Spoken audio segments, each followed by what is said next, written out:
Olá, bom dia! Hoje é dia 25 de junho de 2020, quinta-feira. Eu sou a Graziela Siqueira, peço licença para entrar na sua casa e trazer todas as informações para você começar o seu dia bem informado. E veja agora os destaques dessa edição do Jornal Todo Dia. Americana registra a terceira morte por febre maculosa. Câmara aumenta a validade da CNH para 10 anos. Americana terá 200 mil para UBS do Ipiranga. Aulas em São Paulo voltam em 8 de setembro, se todo o estado estiver na terceira fase de abertura. Tudo isso e muito mais agora no Jornal Todo Dia.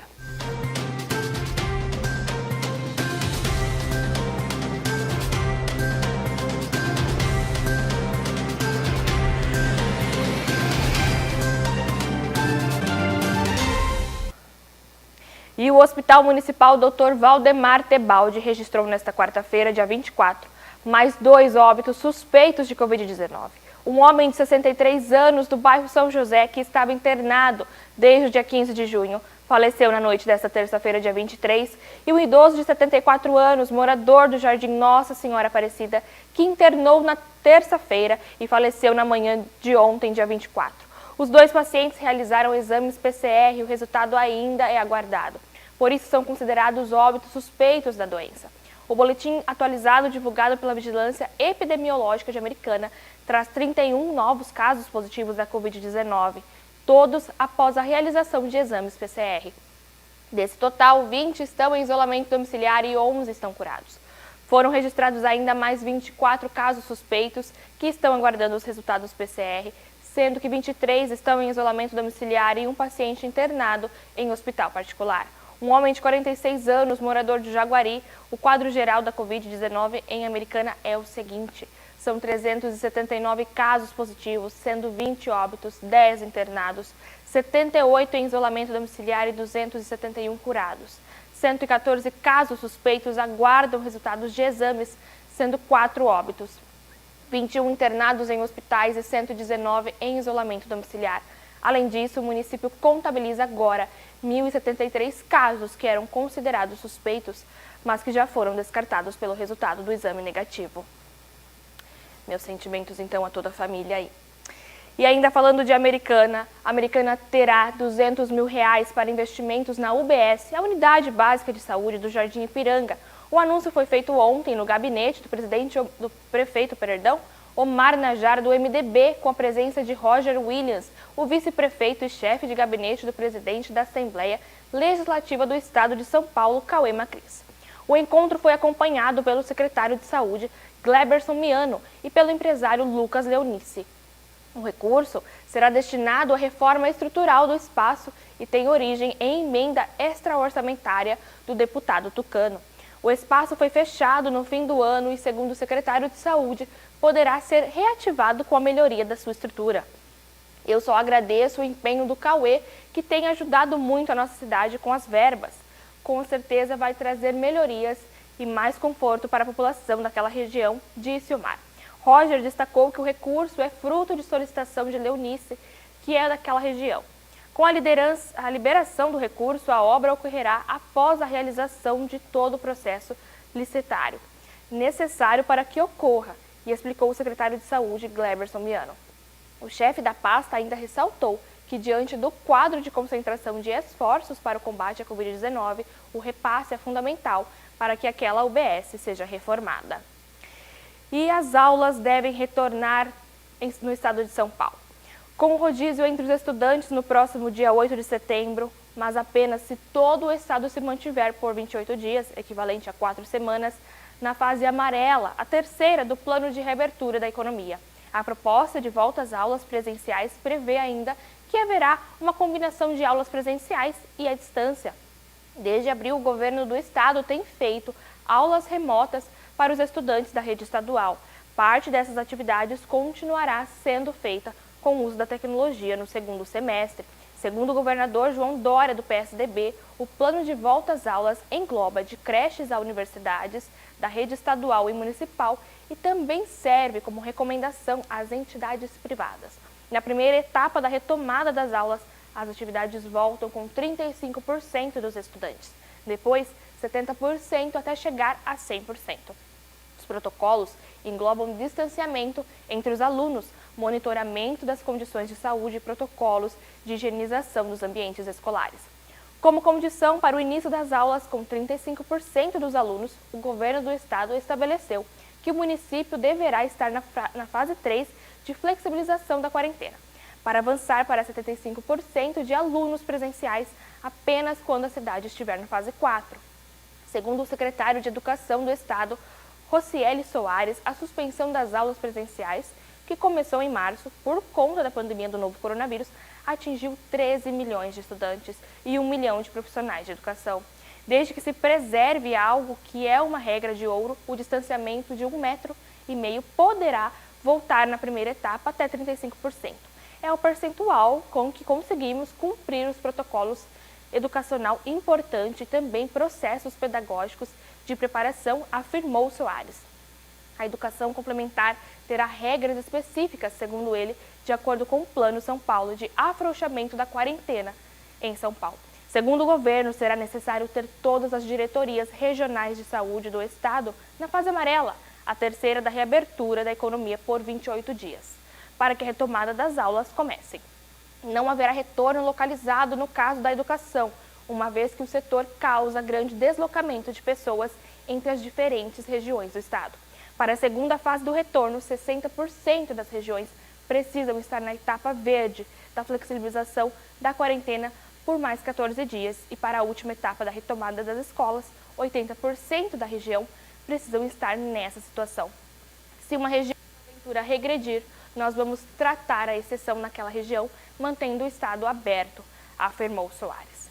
E agora, falando sobre a Câmara dos Deputados, que concluiu nesta quarta-feira, dia 24, a votação do projeto de lei que modifica o Código de Trânsito Brasileiro.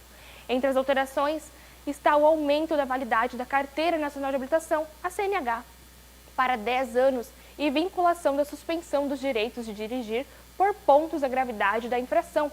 A matéria segue para o Senado. E de origem do Poder Executivo, o projeto foi entregue à Câmara pelo presidente Jair Bolsonaro em junho do ano passado. Na votação desta tarde, os parlamentares aprovaram um dos 13 destaques que pretendia. Foi retirado o trecho que previa os 5 anos para os condutores que exercem atividade remunerada, motoristas de ônibus, ou condutores por aplicativo, serem submetidos a exames médicos e avaliações psicológicas. O texto foi aprovado na forma do substitutivo do deputado Juscelino Filho, do DM, que estabelece a validade de 10 anos da CNH para condutores com até 50 anos de idade. Atualmente, o prazo é de 5 anos, independentemente da idade do motorista.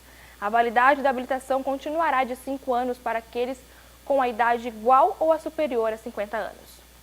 A renovação a cada 3 anos, atualmente exigida para aqueles com 65 anos ou mais, passa a valer apenas para os motoristas acima de 70 anos.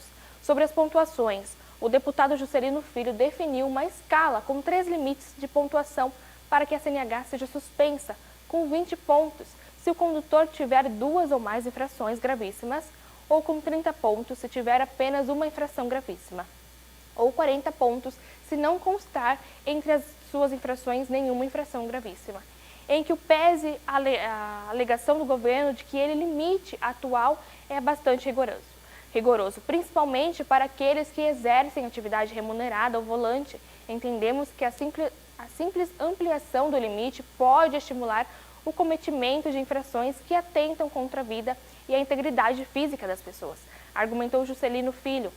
A proposta do governo altera de 20 para 40 o limite máximo de pontos que o motorista pode acumular em até 12 meses sem perder a licença de dirigir. Sobre as motocicletas, a proposta permite a passagem de motocicletas, motonetas e ciclomotores entre veículos de faixas adjacentes no mesmo sentido da via quando o fluxo de veículos estiver parado ou lento. Entretanto, o texto define os seguintes critérios.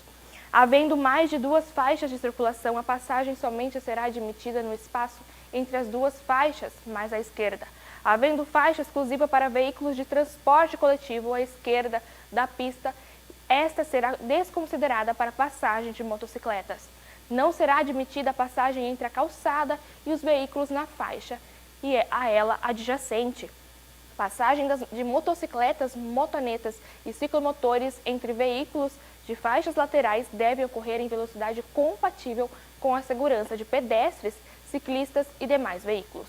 Os órgãos locais poderão implementar áreas de espera específicas para este tipo de veículos junto a semáforos imediatamente à frente da linha de retenção dos demais veículos da forma definida pelo Conselho Nacional de Trânsito. Agora sobre o RECAL. O texto aprovado torna a convocação de concessionárias para o reparo de defeitos nos veículos uma condição para o licenciamento anual do veículo a partir do segundo ano após o chamamento para o RECAL. Segundo o relator, são frequentes os casos de descumprimento dessas chamadas. A ideia da proposta é reduzir o tempo em que o veículo circulará com o RECAL pendente, minimizando o risco de acidentes de trânsito, completou o deputado. Sobre o cadastro positivo de condutores, o texto cria no Registro Nacional Positivo de Condutores o RNPC, no qual deverão constar os dados dos condutores que não cometeram infração de trânsito sujeita à pontuação nos últimos 12 meses. Entre o objetivo dos cadastros está a possibilidade de concessão de descontos na contratação de seguros. Com esse cadastro, esperamos estimular a condução responsável, premiando os bons condutores. Para isso, estamos propondo sorteio anual do valor correspondente a 1% do montante arrecadado pelo Fundo Nacional de Segurança e Educação de Trânsito, a FUNSET, aos condutores cadastrados. Também estamos possibilitando aos entes federados a utilização do cadastro positivo para conceder benefícios fiscais e tarifários, argumentou Juscelino Filho. E agora vamos a um rápido intervalo. Todo dia o programa segue ao vivo nas redes sociais através do Facebook e no YouTube. Bom dia você que ligou sua TV agora aqui no canal 14.1 da TV Todo Dia Digital. Não deixe de participar do nosso jornal. Tome seu café da manhã comigo e fique bem informado. E agora confira a previsão do tempo com a Larissa Magalhães do Clima Tempo. Uma massa de ar seco ainda vai predominar sobre a região sudeste do país nesta quinta-feira. Em praticamente toda a região, o sol vai brilhar forte e não tem previsão de chuva. No norte do Espírito Santo, pode chover de forma passageira. E nas áreas do estado de São Paulo próximas ao Paraná, o sol predomina pela manhã e chove em forma de pancadas entre a tarde e a noite. No centro-norte paulista, sul fluminense, centro-oeste e sul de Minas Gerais, a umidade relativa do ar pode chegar em níveis entre 21% e 30% nas horas mais quentes do dia. Com a aproximação de áreas de instabilidade associadas a uma nova frente fria, são esperadas rajadas de vento de até 60 km por hora em diversas áreas do estado de São Paulo, principalmente no litoral, no extremo sul e oeste paulista. A mínima prevista no Rio de Janeiro é de 14 e máxima de 32 graus, mínima de 10 e máxima de 26 graus em Belo Horizonte. E a Vigilância Epidemiológica de Americana registrou mais um óbito por febre maculosa. Trata-se de um homem de 52 anos, morador da Vila da Inês, que começou a sentir os sintomas no dia 28 de maio e foi internado no Hospital Municipal em 3 de junho e veio a falecer no dia seguinte. O resultado do exame chegou nesta segunda-feira, dia 22, e o local provável de infectação é uma região de chácaras de Capivari, local frequentado pelo paciente. Com mais essa morte, a Americana contabiliza 3 óbitos pela doença. Os outros 2 casos tratavam-se de um homem de 38 anos que reside no bairro Boer. No dia 13 de abril, ele começou a apresentar febre, redução na quantidade de urina, dores musculares, prostração e convulsão. O paciente foi internado no dia 17 de abril em um hospital público, onde permaneceu até a data do óbito, em 30 de abril. Segundo o levantamento feito pelos técnicos do Programa de Vigilância e Controle de Carrapatos e Escorpiões, o PVCE, o provável local de contaminação foi as margens da represa Areia Branca, em Santa Bárbara do Oeste. De um homem de 56 anos, residente do bairro Chácara Letônia, os sintomas tiveram início no dia 25 de abril, apresentando febre, prostração, dores musculares e falta de ar. Foi internado no dia 29 de abril em um hospital particular e faleceu em 30 de abril. De acordo com a vigilância, o local provável de infecção é a Fazenda Angélica, onde o paciente residia e também administrava. De janeiro a 24 de junho deste ano, a Americana notificou 4 casos de febre maculosa, sendo um positivo autoquitone, 2 positivos importados e um descartado. Os 3 casos positivos foram a óbito. A Secretaria de Saúde pede aos municípios para que evitem as áreas de risco e, caso seja necessário a frequência destes locais, que se tomem os seguintes cuidados. Utilizar as roupas claras, porque facilitam a visualização dos carrapatos. Colocar a barra das calças dentro das meias e calçar botas de cano alto. Examinar o corpo cuidadosamente a cada 3 horas, pelo menos, porque esses carrapatos transmitem a bactéria causadora da febre maculosa e depois de algumas horas após a picada na pele, ele some. Tenha cuidado ao retirar o carrapato que estiver grudado à pele, fazendo mediante uma leve torção. Se um período de 2 a 14 dias após frequentar esses locais, o indivíduo apresentar febre alta, dores no corpo, dores de cabeça, calafrios e manchas avermelhadas na pele, deve procurar imediatamente o serviço de saúde e, no momento da consulta, informar ao médico sobre o contato com os carrapatos. As áreas de riscos delimitadas pelo PVCE em Americana são a área da Carioba, pesqueiros do Rio Piracicaba, próximos ao Parque Têxtil da Rua Carioba, a área da Casa de Cultura Herman Miller, a mata ciliar adjacente ao Ribeirão Quilombo, a área do Rio Jaguari, região pós-represa do Salto Grande, chácaras nas proximidades da colônia agrícola do Sobrado Velho, a área Museu Histórico, pesqueiro na confluência dos rios Atibaia e Jaguari, a área do assentamento Milton Santos, matas ciliares do Rio Jaguari e córrego Jacutinga, a área da ponte do Rio Piracicaba sobre a rodovia Anhanguera, pesqueiros locais. A área do Rio Piracicaba, pesqueiros nas proximidades do Centro de Detenção Provisória de Americana, o CDP, a área da represa do Jardim Imperador, residencial Portal dos Nobres, a área da Praia dos Namorados, orla da represa do Salto Grande, a área do bairro Mirandola, pastos e matas periféricas, a área da Praia Azul do Zanaga, braço da represa do Salto Grande, entre os bairros Antônio Zanaga e Vale das Nogueiras, a área da usina da CPFL, represa de Salto Grande, a área do Ribeirão Quilombo, toda a extensão, área verde do Parque Nova Carioba, mata ciliar do Córrego Bertini, todo cuidado é pouco, e meus sentimentos a toda a família. E agora, falando dos avanços das obras em Santa Bárbara do Oeste, uma das vias mais tradicionais de Santa Bárbara ganhará um novo calçamento que já começou a ser construído, dando sequência ao cronograma de obras, além dos serviços de drenagem visando o prolongamento da galeria de águas pluviais com instalação de novas tubulações. A avenida ganhará melhorias no passeio, um novo calçamento com pista de caminhada, ciclovia, dispositivos de acessibilidade e iluminação. E agora, ainda falando de Santa Bárbara, máquinas e equipes de trabalho atuam na recuperação do pavimento de uma das mais importantes vias da cidade. Um dos pontos que recebe a correção de solo para posterior aplicação de nova camada asfáltica é o acesso para a região do São Francisco, a Rua Tupis e a entrada do Ernesto de Silo. E a Prefeitura executa o recapeamento do trecho da Rua Tupis nas proximidades do cartório eleitoral. É a sequência do programa de recuperação de vias, que também completou nas últimas semanas a estrada Ernesto de Silo, via de grande fluxo de veículos na entrada e saída do município. Os serviços seguem nos próximos dias em mais alguns pontos da Rua Tupis. Além disso, a equipe executarão melhorias em demais trechos da região. E agora, os vereadores Edivaldo Meira, Batoré, Patriota, Isaac Sorrilo, Republicanos e Valdenor de Jesus Gonçalves Fonseca, o Jesus Vereador Avante, visitaram ontem, dia 24, o Centro Social Urbano, onde a Prefeitura tem promovido as doações de cestas básicas para famílias em situação de vulnerabilidade social. Nesta terça-feira, dia 23, durante a reunião ordinária, os parlamentares receberam a denúncia de que parte desses alimentos estaria vencida, o que teria causado o descarte de cerca de 300 quilos de linguiça no aterro sanitário. Eles foram recebidos no SESU por uma servidora de Secretaria de Promoção Social que pediu que buscassem mais informações diretamente com o secretário municipal de governo, Rodrigo Maiello.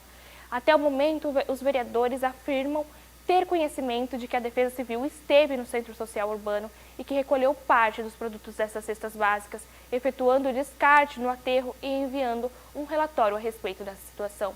O município recebeu no dia 21 de maio 2.773 cestas básicas do governo do estado de São Paulo e devido à necessidade de isolamento social por conta da pandemia do novo coronavírus. Os vereadores ficaram de questionar a prefeitura e o governo do estado sobre o assunto.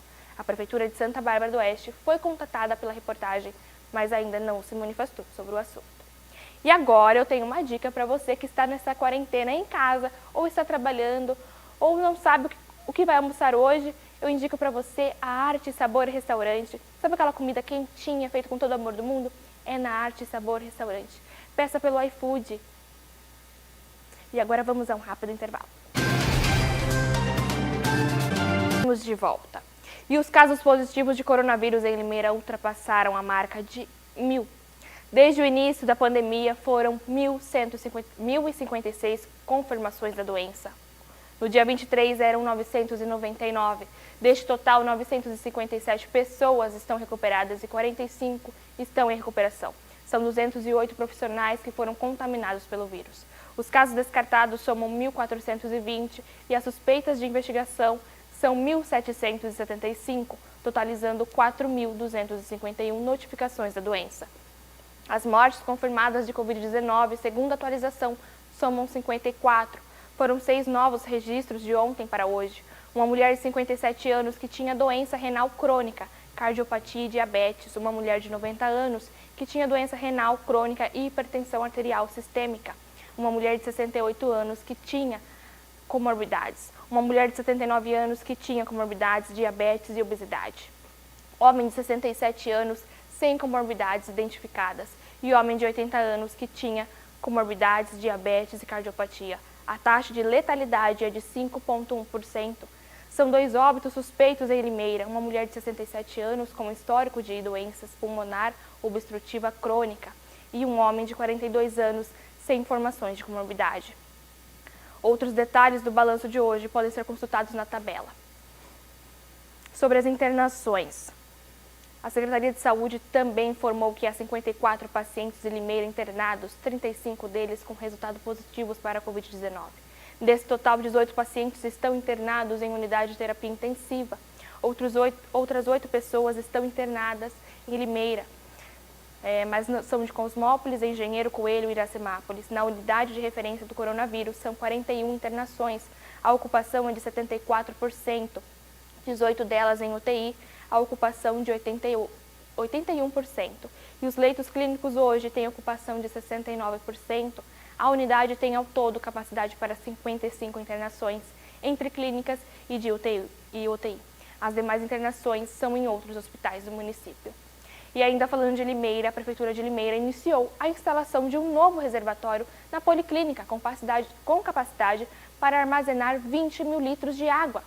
O equipamento tem estrutura metálica e aproximadamente 10 metros de altura. A ideia é de que ele funcione simultaneamente ao reservatório já existente no local, o que possibilitará a ampliação da oferta de água ao prédio. Os trabalhadores começaram neste mês e são executados por empresas licitadas sob a supervisão da Secretaria de Obras e Serviços Públicos. A previsão de conclusão é de outubro. Desde segunda, dia 22, está em andamento um amplo processo de reforma na Policlínica, que prevê a ampliação de ambientes internos, reformulação elétrica e hidráulica, pintura completa de acordo com o novo padrão visual, e entre outros. E na atualização desta quarta-feira, dia 24 de junho, há 406 novos casos confirmados, no total 6.415, 10.150 descartados, 461 a mais e 573 em investigações, 20 a mais. Há 17 novos óbitos, o total chega a 253 mortes registradas. Outras 33, 3 a mais, estão em investigação. Do total de confirmação, 4.479 pessoas estão recuperadas, 283 a mais. Subiu a matéria. Volta um pouquinho para mim, por favor. Só um minutinho, gente. Então, as mortes registradas, e outras 33, 3 a mais, estão em investigação. Do total de confirmações, 4.479 pessoas estão recuperadas. 283 a mais, 332 estão internadas com Covid-19, 24 a mais, e 1.081 estão em isolamento domiciliar, 82 a mais.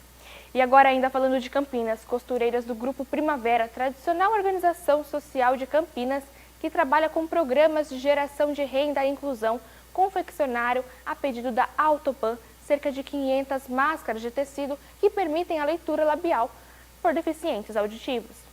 O material todo vai ser doado pelo Instituto CCR, responsável pelos programas de responsabilidade social do grupo, a ATAL, Associação Terapêutica de Estimulação Auditiva em Linguagem, sediada em Jundiaí. As máscaras são feitas de tecido 100% algodão e na região dos lábios foram aplicadas camadas de material plástico transparente. Deficientes auditivos possam enxergar o movimento da boca enquanto se comunicam. As máscaras tradicionais de tecido cobrem a região da boca, o que dificulta a leitura labial. E segundo Elaine Esteves, responsável pela área de responsabilidade social da Autoban, a concessionária que administra o sistema Anhanguera da Bandeirantes, as máscaras foram produzidas especialmente para a Associação Terapêutica. A ATAL e a CCR Autoban possuem um longo histórico de parcerias. Neste ano, por exemplo, a concessionária, por meio do Instituto CCR, entregou 630 aparelhos de amplificação sonora individual aos atendidos pela entidade. Mas na era da pandemia, as ações se expandem para outras entidades. Cerca de 30 mil máscaras estarão sendo disponibilizadas pela Autoban a hospitais, caminhoneiros, comunidades carentes e entidades que atendem prioritariamente idosos e pessoas em situação de rua. E o programa também representa ajuda às entidades que manufaturam o material, como é o caso do Grupo Primavera, que fez história produzindo bonecas de pano no Jardim São Marcos, um dos bairros mais carentes de Campinas. E agora vamos falar de Hortolândia, atualizando o boletim. Os casos notificados foram 1.288, em isolamento domiciliar, aguardando o exame são 200, pacientes em investigações 231. Em internação na unidade respiratória da UPA Nova Hortolândia, 11. Em internação no Hospital Municipal Mário Covas, 1. Em internação hospitalar fora do município, 19. 12 em UTI, 7 em enfermaria. Casos confirmados são 433. 44 pacientes em isolamento domiciliar, 1 em internação na unidade respiratória, na UPA Nova Hortolândia. 0 em internação no Hospital Municipal Mário Covas, em enfermaria. 7 pacientes em internação hospitalar fora do município, 5 em UTI, 2 em enfermaria. 354 pacientes já receberam alta e estão curados. 27 óbitos e casos descartados são 624. E todos os casos em investigação encontram-se em isolamento e acompanhados pela Secretaria Municipal de Saúde. A comunicação de casos confirmados mediante são informações da Secretaria de Saúde do Estado. Meus sentimentos a toda a família e vamos se cuidar, gente, para que isso não aumente mais. E ainda falando de Hortolândia, a Hortolândia confirmou nesta quarta-feira, dia 24, a 27ª morte por coronavírus no município. A vítima é uma mulher de 69 anos que tinha comorbidades e faleceu na segunda-feira, dia 22. Ela foi internada em 30 de maio na unidade respiratória UPA, Nova Hortolândia, e 2 dias depois foi transferida para o Hospital Estadual de Sumaré. Além disso, foram confirmados mais 17 casos, totalizando 433 infectados. E agora vamos falar de Piracicaba. A onça parda Ágata, moradora do Zoológico Municipal de Piracicaba, foi submetida a uma cirurgia oftalmológica na última sexta-feira, dia 19, em São Paulo. A cirurgia foi feita para o tratamento de uma distrofia endotelial, a doença ocular que afeta a córnea. As alterações oculares da onça se iniciaram em setembro de 2019, na época que foi diagnosticada com oveite, inflamação da camada média do globo ocular, distrofia endotelial e a catarata nos 2 olhos do animal. A uveite foi tratada com medicamentos e a categoria ainda não está no estágio no qual a cirurgia é recomendável, mas no caso da distrofia endotelial, houve a necessidade de um procedimento cirúrgico. A onça parda, de 2 anos e 10 meses, já havia tomado medicação para o quadro de distrofia, mas o quadro se agravou com o tempo. A cirurgia, chamada FLAP de Gundersen, foi realizada por uma equipe de médicos veterinários oftalmologistas de São Paulo. Agora a onça Ágata está sendo medicada e recebendo os mimos da equipe técnica de tratamentos do zoológico, segundo o responsável técnico pelo Zoológico Municipal de Piracicaba, Camila Xavier. Agora eu vou falar um pouquinho da historinha da onça para vocês. O animal felino foi encontrado com cerca de 25 dias de vida, abandonado e muito debilitado no município de Santa Cruz das Palmeiras. De lá, foi resgatado e levado à Associação Mata Ciliar em Jundiaí. Após sua recuperação, foi transferida para o Zoo de Piracicaba, quando tinha aproximadamente 4 meses de idade. O zoológico de Piracicaba possui 3 onças pardas. Além da Ágata, no local também estão as onças Pierre, de 3 anos, e Nala, de 17 anos. Melhoras para a oncinha. E agora vamos a um rápido intervalo.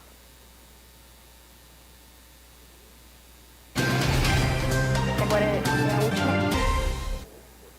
E estamos de volta com o Jornal Todo Dia. E agora a Prefeitura de Diadema, de São Paulo, entregou nesta terça-feira, dia 23, um caminhão batizado de Tempestade para combater os pancadões que ocorrem no município. O veículo será usado pela Guarda Civil Municipal de Diadema. Segundo o prefeito Lauro Michels, o caminhão de combate aos pancadões foi preparado para as operações especiais, com capacidade de 5.000 litros de armazenamento. Foi instalado no veículo um jato de pressão de água. O objetivo é dispersar as grandes aglomerações que causam perturbações de sossego. O prefeito contou que o veículo é o primeiro da região. É um novo equipamento e nós estamos com uma nova iniciativa, utilizando uma questão que não é uma bomba, não é pimenta, mas sim uma dispersão com um canhão de água e com certeza que os nossos guardas estão treinados, estão preparados para estrear agora neste final de semana, nesta sexta-feira, dia 26, no combate aos pancadões. O objetivo é dispersar as grandes aglomerações que causam perturbações de sossego. Então, você de Diadema, por favor, gente, evitem os pancadões, senão vocês vão tomar um jato de água, viu? Por favor, usem máscaras e se previnam. O trânsito, infelizmente, permanece tranquilo, a gente não tem notícias para vocês. Então, vocês que estão saindo para trabalhar agora, tá tranquilo, pode trabalhar tranquilamente, tá, gente? Eu encerro essa edição aqui. Obrigada pela companhia de todos os dias. Que vocês tenham um bom dia. Te espero amanhã, no mesmo horário, às 7h15, aqui na TV Todo Dia, no canal 14.1 Digital e ao vivo pelas redes sociais. Fique agora com a bênção de todo dia, com o pastor Vanderlei Carceliano.